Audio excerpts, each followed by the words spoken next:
Hello friends on the internet, my name's Sylvia. I'm sort of new to this social media stuff since I lived a pretty isolated life until recently. To start off, let me tell you guys that I married pretty early in life. That was one of the biggest mistakes I've ever made. I thought that I was in love with John and he loved me just as much. So when he proposed marriage after getting a job, I immediately said yes. If my stupid butt had bothered to listen to my inner self and gotten a freaking job, a lot of my problems could have been avoided. Yes, I was a stay-at-home wife to John. He was a good husband to be, despite our age gap and my being married young. I grew up in a strict household and thought that John was my escape. Things were all rosy in my new marriage, and I truly thought that I was living the dream. There was only one point of contention in our marriage. It was his best friend, Laura. Laura was an exceptionally rude friend who displayed boundary-stomping behaviors. I got the vibe that she wasn't my fan. To be honest, I wasn't her fan either. I did try to talk to John about her and said, "John, you need to put some boundaries between us and Laura. The way she acts around you is a little inappropriate. It is making me feel insecure." "Oh, come on, Sylvia. You're just being young and naive. Laura's nothing like that. You are being overly sensitive. Get your jealousy under control."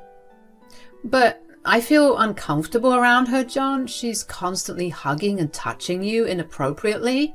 You need to see how it can affect me." "Stop this nonsense, Sylvia. Laura is not a problem. You have nothing to worry about. I love you, and you should trust me." Young and naive Sylvia trusted him. Yes, I was that much of a fool. Well, I was only 21 when I got married, so you can see why I listened to a 25-year-old when he said it was all in my head. Turns out, I shouldn't have listened to him. As the years went by, I turned into being a servant for John. I wasn't simply a housewife. I literally did everything for John. All he did was work and criticize me. He even isolated me from friends and family so that no one would know what a bad husband he was. I stupidly gave in to all his demands and stayed the passive wife. I also remained very passive when he announced his promotion and transfer to another state. Initially, I was excited, but then he revealed something to me. I had said, "So, when do we have to move to Florida for your work? I need to start looking at houses and packing. It's a lot of work." "Oh, I actually wanted to talk to you about that. Well, you see, you won't be moving with me. I'll be moving there alone." "What? But why, John? Why don't you want to take me with you?" "You know how Nina has become bedridden now. She really needs someone to take care of her. You know I can't do it because of work. But you definitely can. I want you to stay here and look after her. She would be happy to have you, and I would rest easy knowing that she is taken care of." John didn't have to convince me a lot. His sister Nina is a sweetheart. We always had a great relationship and I loved her like my own sister. She was a widowed woman and fairly wealthy. Recently, she had been in a horrible car accident that left her bedridden. The doctors didn't have much hope, and things were still looking bleak. Leaving her behind all alone was risky, and I didn't have the heart to do it, so I listened to my husband and agreed with his decision. John and I left our rented apartment and I moved in with Nina. He soon left for Florida and settled in quite well. We had regular phone calls and even video calls to stay connected. I did miss him a lot, but taking care of Nina was also important. Nina was super grateful for my presence and sometimes felt guilty for separating us, but I reassured her that everything would be fine since John said that he would be back working in our city after a year. My long-distance marriage was great for 6 months. It was so good that I didn't have any suspicions about John whatsoever. I never would have found out what I had found out if I hadn't called his office. One day I was unable to reach John because his phone was switched off. I tried for hours and got no response. I was immediately worried and decided to call his office number to ask them for John's new work number. Since he lived so far away, I was always anxious about his health and wellness. I was praying to God that he was all right. Imagine my surprise when his colleague picked up the call and told me that John left his job 6 months back. That was new information for me. I was absolutely shocked to hear this. My hands were shaking and I was starting to feel nervous. I had no idea why John would lie to us like that. I hung up the phone and decided to keep trying to reach John. My mind was racing and every explanation that came to my mind was terrifying. I feared the worst. I quickly opened John's old laptop, which was still with me. I wasn't tech savvy, but I managed to open John's social media by watching some YouTube videos on my phone. When I started to look for clues, I was afraid of what I was going to find, and my worst fears came true. I found out that John was talking to Laura, and they were living in Florida together. They had planned this all so that they could lead a double life. I was shattered from inside and just started to understand what I had seen. That's when John called me. I was so nervous and on the edge that I immediately confronted him. I said, "John, what the hell is going on? I called your office and they said that you left your job. What is going on?" "Oh, it's nothing, Sylvia. I simply found a better job here and took it. It happened recently and I forgot to tell you." "Don't freaking lie to me, John. I opened your old laptop and found out about your affair. You intentionally left your job to have a life with Laura in Florida. I know you're cheating on me." "Well, what are you going to do about it, Sylvia? Are you going to leave me? You have no job, no money to support yourself. You are completely dependent on me. If I don't send you money, you won't even be able to get a divorce lawyer." I couldn't believe what my husband was saying. I had expected him to show a little bit of remorse for what he had done, but he didn't sound remorseful at all. Instead, he was threatening to cut me off financially if I dared to go against him. What was worse was that I could hear Laura laughing in the background. I guess he had me on loudspeaker. I felt utterly humiliated. To add insult to injury, Laura said, "Oh my God, I completely forgot about that. You are so right, John. Who would even hire a loser like Sylvia? She was lucky enough to have you pay for everything." John and Laura kept making fun of me while I started to get tears in my eyes. Their insults really got to me, and the betrayal was too much to handle. I wanted to shout at them and tell them that they were wrong, but I couldn't do it. They were right. I was dependent on John. I was stupid enough to agree to be a stay-at-home wife to a vile man. I felt disappointed in myself and wanted to just disappear. I said, "How can you say those things about me, John? I loved you. I thought you loved me too. How could you be so cruel to the woman you love?" "Well, newsflash, Sylvia, I don't love you anymore. You are absolutely good for nothing and a boring wife. The only thing you are good for is being a maid to my sick sister." "So that's why you didn't divorce me? You wanted me to stay here and look after your sister for free? You wanted me to be a maid for her? Your sister would be ashamed of you, John." "I don't care what Nina thinks of me. She's a frail woman who doesn't have much time left anyway. Within a year, her weak body will give up and she'll be gone. Then I will have her assets and live a better life than ever." "Oh, yes, we will have such a good life, John, but we will need to get rid of your useless wife." "Of course, Laura. I would have no use for Sylvia anymore. I will divorce her and marry you. I will get a big shot lawyer who will tear her apart in court. She won't get a penny out of me. Do you hear that, Sylvia? I'm going to ruin you in the divorce." The venom in John's voice was enough to make me feel sick. The way he spoke about his own sister was downright disgusting. He was not concerned about her well-being at all. All he wanted to worry about was her money.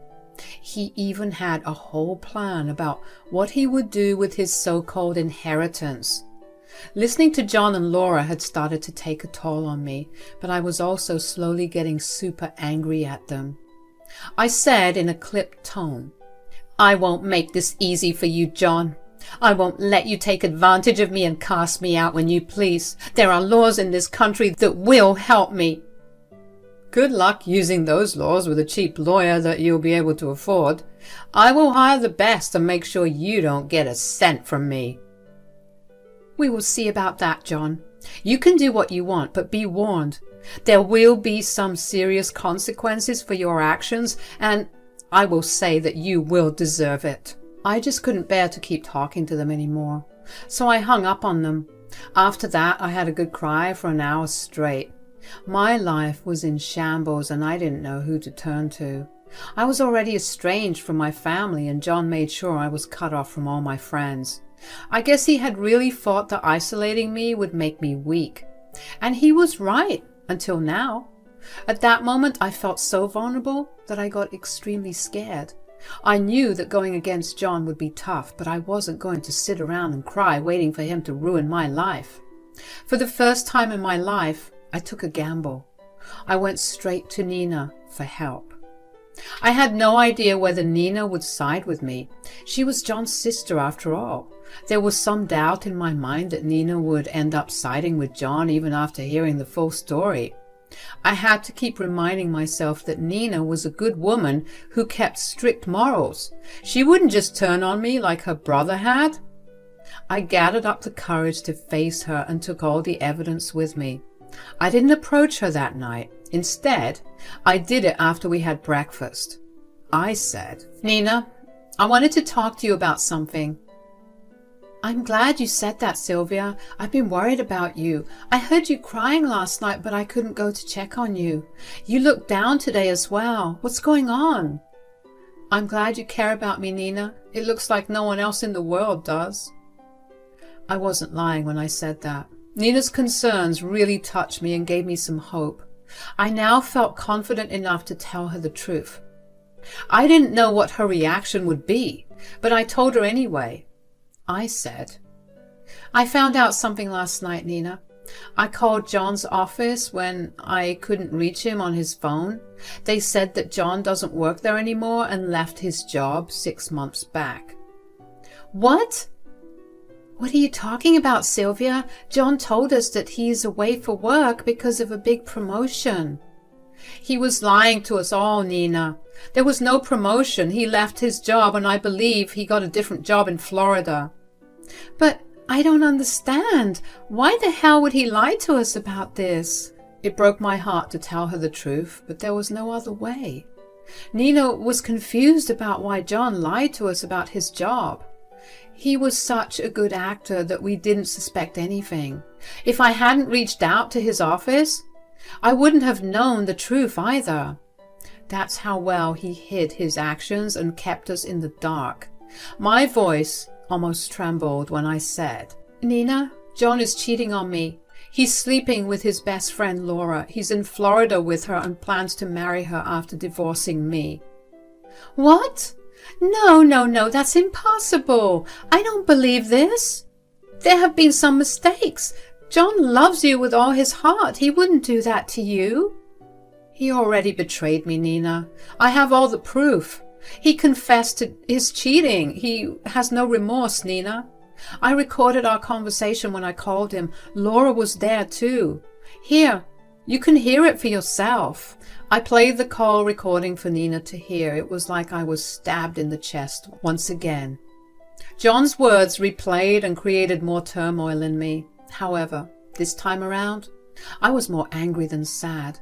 The hurt was wearing off and being replaced by anger. Nina's face also betrayed her emotions. She went from being confused and shocked to just plain mad.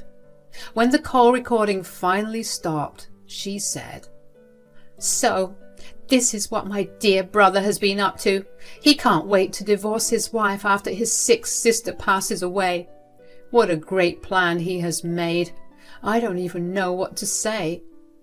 "I'm sorry you had to find out this way, Nina. I don't know what to do. They are right. I can't go against them. I have no money. I'm completely helpless." "That's where you're wrong, Sylvia. You are not completely helpless and you can go against them. I will give you the money. You need to divorce his sorry butt and show him what you can do." "But Why would you help me? He's your brother. I'm no one to you. After John divorces me, I won't even be your sister-in-law." When I said this, Nina's eyes softened, but there was some anger lingering in them. I quickly realized that the anger was not directed towards me. It was directed towards my husband, John. She put an arm on my shoulder and said, "Do you think I would take my brother's side? The brother who's waiting for me to die so that he can enjoy my wealth? And stop putting yourself down, Sylvia. You are not no one to me. You were the one who stayed back to take care of me. You stuck by me when John left to go live a double life with his mistress. Of course I would help you." "Really? You would help me get revenge? I don't want to be with John anymore. I'm done being his freaking puppet. I won't leave your side since you have become an important person in my life, but I can't be married to John anymore." "In that case, divorce him, Sylvia. I will provide you with the money and resources. I would rather spend my wealth on you than on that horrible brother of mine." I had tears in my eyes seeing the way Nina was supporting me. She was truly God sent for me.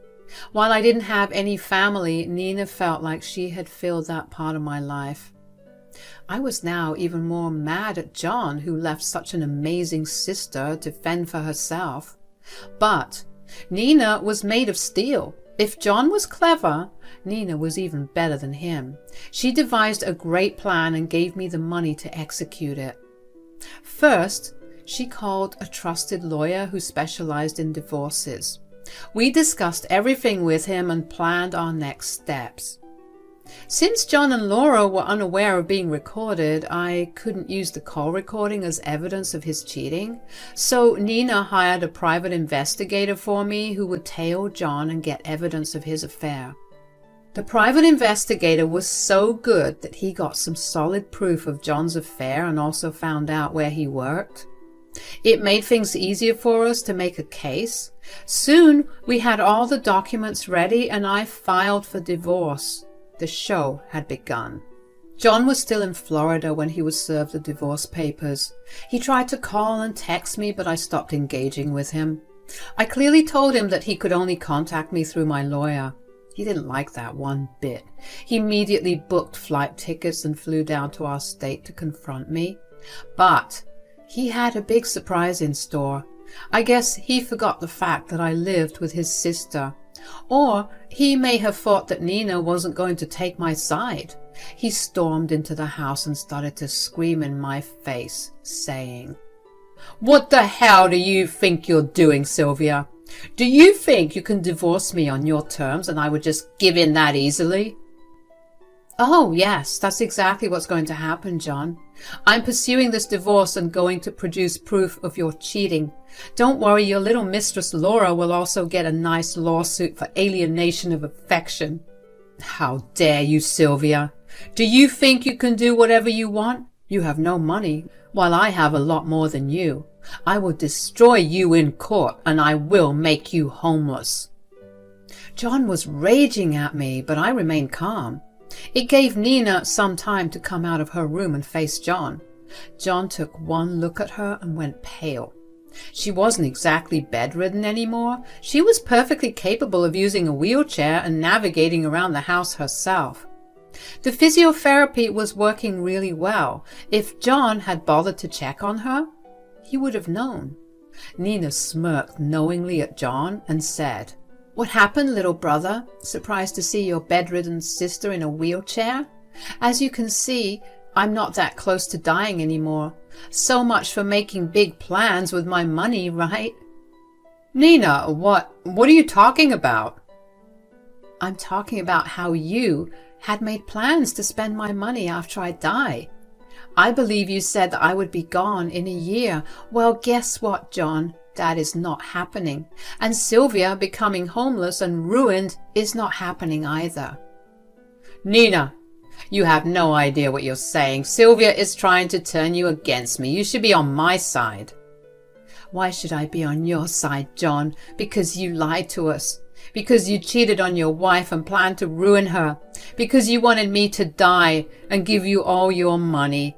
Give me one good reason why I should take your side." Nina, I'm your brother. I'm family. Sylvia's no one to you. That was the stupidest thing John could have said in his defense.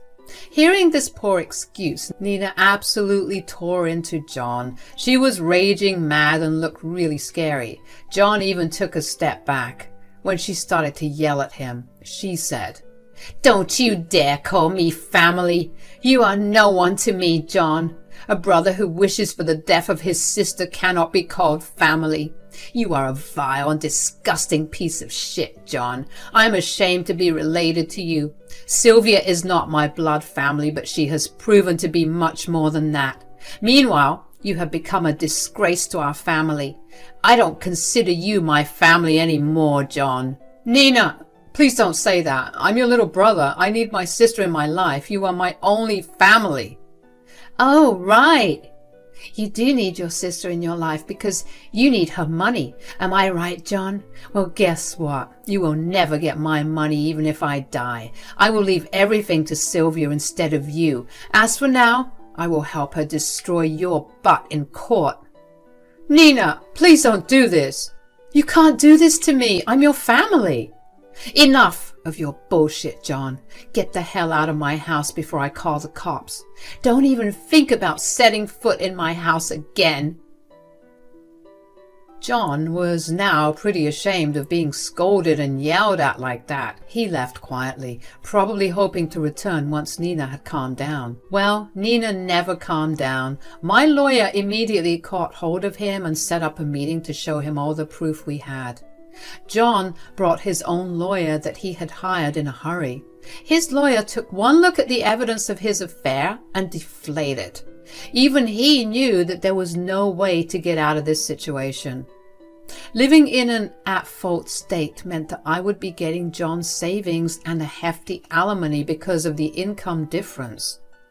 John was screwed. It took John only a week more to come begging on Nina's doorstep.